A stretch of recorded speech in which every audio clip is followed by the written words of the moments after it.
சாய்ராம். என் அன்பு செல்லமே, என்னுடைய அழகான தங்கமே, நீ என்னம்மா நினைக்கிறாய்? வாழ்க்கையில் அகந்தையாக இருக்கிற சில பேருக்கு தெய்வம் நல்ல விஷயம் செய்யுது. பணம் நகை வச்சுருக்காங்க, அவங்களுக்கெல்லாம் தெய்வம் நல்லது செய்யுது. அதை வச்சு பெருமையாக பேசிக்கிறாங்க. அவங்களுக்கெல்லாம் தெய்வம் நல்லது செய்யுது. ஆனால் எந்த ஒரு விஷயத்திலையுமே அகந்தையாக இருக்கக்கூடாது. தெய்வம் நமக்கு கொடுக்கறத வச்சு நல்லபடியாக வாழணும். தெய்வம் கொடுக்கறத வச்சு சந்தோஷமாக இருக்கணும் அப்படின்னு நினைக்கிறேன். ஏன் எனக்கு மட்டும் நல்லது நடக்கிறதில்ல அப்படின்னு நினைக்கிறேன். உனக்கான வாக்கு தான் இது. நீ என்னைக்கும் ஒன்று தெரிஞ்சுக்கோ, உன் வாழ்க்கையில் எப்பயுமே நான் இருப்பேன். உனக்கு அகந்தைங்கிறது என்னைக்கும் வராது, வரவும் நான் விடவும் மாட்டேன். அகந்தை இருக்கிறவன் இன்னைக்கு அடுத்தவங்க கண் பார்வைக்கு அவன் சந்தோஷமாக இருக்கிறது போல இருக்கலாம். ஆனால் கூடிய சீக்கிரம் எதை அவன் அகந்தையாக வச்சு ஒரு விஷயத்த செய்கிறானோ அந்த விஷயத்தில் அவன் தோத்துருவான். புரிஞ்சுதா? ஒரு காட்டில் ஒரு சிங்கம் இருந்தது. அந்த சிங்கத்தின் பிடரி ரோமங்களில் ஒரு ஈ வாழ்ந்து வந்தது. அந்த ஈதான் வாழ்ந்து வந்த ஈ, நான் சிங்கத்தில் பிடரியில் வாழ்வதினால்தான் சிங்கம் இவ்வளவு வீரமாக இருக்கிறது. நான் இருப்பதினால்தான் அதற்கு நன்றாக வேட்டையாடி பசி இல்லாமல் இருக்கிறது. இந்த சிங்கத்தின் வாழ்க்கைக்கு நான் தான் காரணம். நான் இல்லாவிட்டால் சிங்கத்தில் எதுவுமே செய்ய முடியாது என்று நினைத்து கொண்டே இருந்தது. ஒரு நாள் தலையை அரித்தது சிங்கத்திற்கு. அதற்கு ஒரு மரத்தில் போய் நின்று சிங்கம் சரியாக உரசிக்கொண்டே இருந்தது. அப்பொழுது எதிரில் வந்து, சிங்கமே, உனக்கென்ன அறிவு கெட்டுவிட்டதா? ஏன் தலையை மரத்தில் உரசுகிறாய்? உன் பிடரியில் வசிக்கும் எனக்கு தொந்தரவு செய்கிறாய். இதோ நான் உன்னை விட்டு இப்போதே போகிறேன். என்னை இழந்து நீ துன்பப்பட்டால் உனக்கு அப்போதுதான் அருமை தெரியும், அருமை புரியும் என்றது. சிங்கத்திற்கு ஒன்றுமே புரியவில்லை. சிங்கத்திற்கு ஒன்றுமே புரியவில்லை. ஒருவேளை மரத்தில் உட்காந்து சருகு மேலே வந்து விழுந்து அதனால தான் கத்திட்டு போதோ அப்படின்னு தான் அங்கே சிங்கம் நினச்சது. ஆனால் அங்கே என்ன நடக்குது ஏது நடக்குது அதுக்கு முன்னாடி முதுகில் இத்தனை நாள் வாழ்ந்ததா எதுவுமே அந்த சிங்கத்துக்கு தெரியாது. அப்போது, அட முட்டாளே சிங்கமே பார், நான் உன்னை விட்டு போகிறேன் என்று சொன்ன உடனேயே காற்றுகள் வீசி சருகுகள் உன் மீது உதிருகின்றன. இனி போகும் துன்பத்திற்கெல்லாம் நீ அனுபவி. இனிமே நான் உனக்கு உதவி செய்ய மாட்டேன் என்றது. பிறகு பறந்து சென்றது. இந்த எவ்வளவு காலம் என்னுடைய பிடரியில் இருந்தது என்று இப்போதுதான் எனக்கு புரிகிறது என்று தனக்குத்தானே சொல்லிக்கொண்டது சிங்கம். இத்தனை நாள் அந்த சிங்கத்துக்கு அந்த முதுகில் தான் இருக்குங்கிறது தெரியாது. அது அதோடைய வேலை பார்த்துக்கிட்டு இருக்கு. ஆனால் என்ன நினைக்குது? நான் தான் இந்த சிங்கத்தையே ஆள்றேன் அப்படின்னு நினச்சி ஒரு முட்டாள்தனமான ஒரு அகந்தையோடு வாழ்ந்துக்கிட்டு இருக்கு.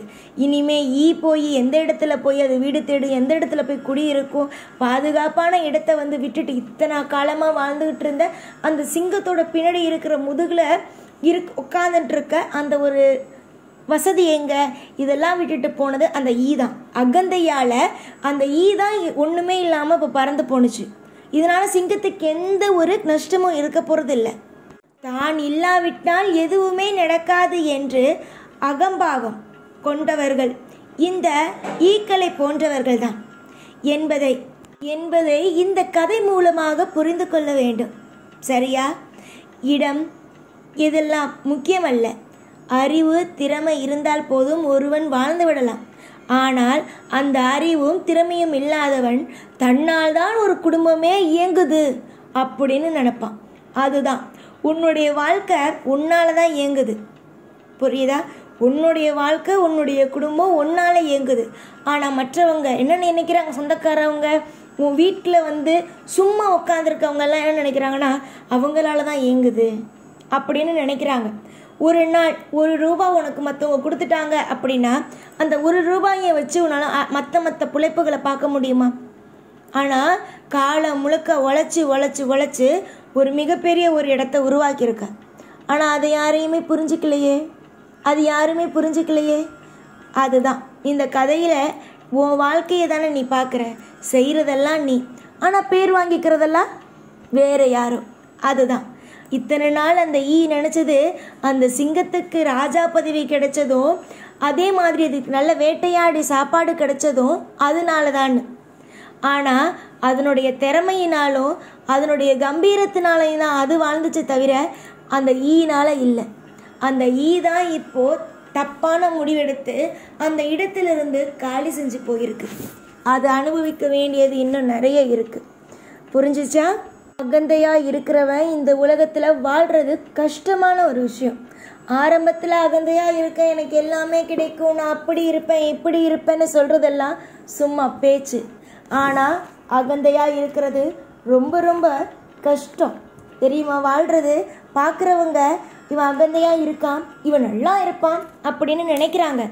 ஆனால் அகந்தையாக இருக்கிறவன் பார்க்கும்போது நல்லா இருக்கலாம், ஆனால் போக போக அவன் எல்லா உறவுகளையும் எல்லா தொழில் எல்லாத்தையும் விட்டுட்டு தனியாக தான் நிற்பான். அகந்தைக்கு என்னைக்கும் எப்பயும் மரியாதைங்கிறது கிடையாது. அவனுக்கு ஆரம்பத்தில் மரியாதைன்னு ஒன்று இருக்கும், ஆனால் போக போக போக போக மரியாதையை இழந்து கஷ்டப்பட்டு துக்கப்பட்டு தான் வாழ்வானே தவிர சந்தோஷங்கிற ஒன்று அவன் வாழ்க்கையில் இருக்காது. நம்பிக்கையாக இரு. நீ எங்கேயும் எப்பயும் அகந்தையாக இருந்ததில்லை. ஆனால் உன்னை சுற்றி இருக்கிற சில அகந்தை பிடிச்சவங்க நிச்சயமாக வாழ்க்கையில் மிகப்பெரிய அளவுக்கு எல்லாவற்றையும் இழந்து அவங்க அகந்தையாலேயே அவங்க கீழே போகிறத நீ பார்ப்ப. இன்னைக்கு நீ இதே என்கிட்ட வந்து சொல்கிற வாய், அகந்தையாக இருக்கிறவங்களுக்கெல்லாம் எல்லாமே தரியே அப்படின்னு சொல்கிற வாய், கூடிய சீக்கிரத்தில் ஒன்று சொல்லுவேன், எல்லாத்தையும் பார்த்துட்டேன் சார், அகந்தையாக இருக்கிறவங்கெல்லாம் எப்படியெல்லாம் வாழ்கிறாங்கங்கிறத பார்த்துட்டேன் சாய் அப்படின்னு சொல்லுவேன். அப்போதான் என்னுடைய அருமையும் பெருமையும் உனக்கு தெரியும். இனி வரும் காலம் மொத்தமும் சிறப்பான காலம். ஒரு நேரத்திலையும் உன்னுடைய வாழ்க்கையில் ஒரு விஷயத்தையும் நான் தப்பாக செஞ்சிட மாட்டேன். உனக்கு கஷ்டம் அப்படின்னு கொடுத்துட மாட்டேன். உன்னுடைய எதிர்பார்த்த தருணம் ஒவ்வொன்றும் அற்புதமாக நடக்கும். தேவைப்படுற எல்லா விஷயமும் உனக்கு கிடைக்கும். இன்னைக்கு சில விஷயம் சில நேரம் உனக்கு ஏதாவது கிடைக்காம இருக்கலாம், ஆனால் கூடிய விரைவில் எல்லாம் உனக்கு அற்புதமாகவும் எல்லாம் உனக்கு அதிசயமாகவும் நடக்க ஆரம்பிக்கும். தொடர்ந்து உன்னுடைய முயற்சிக்கு வெற்றியை மட்டுமே கொண்டு வந்து சேர்ப்பேன். கவலையை மட்டும் விட்டுவிட்டு அமைதியாக நிம்மதியாக வாழ்க்கையை வாழப்பார். எப்பொழுதும் உன் கூட இருந்து உன்னை அழகு பார்த்து வாழ வைப்பேன் இந்த சாய். இந்த சாயை நம்பி ஒரு காரியத்தில் இறங்கிய உனக்கு என்றுமே வெற்றியே. எப்பொழுதும் உன் கூடவே இருப்பேன் இந்த சாய். நான் ஓம் சாய்ராம்.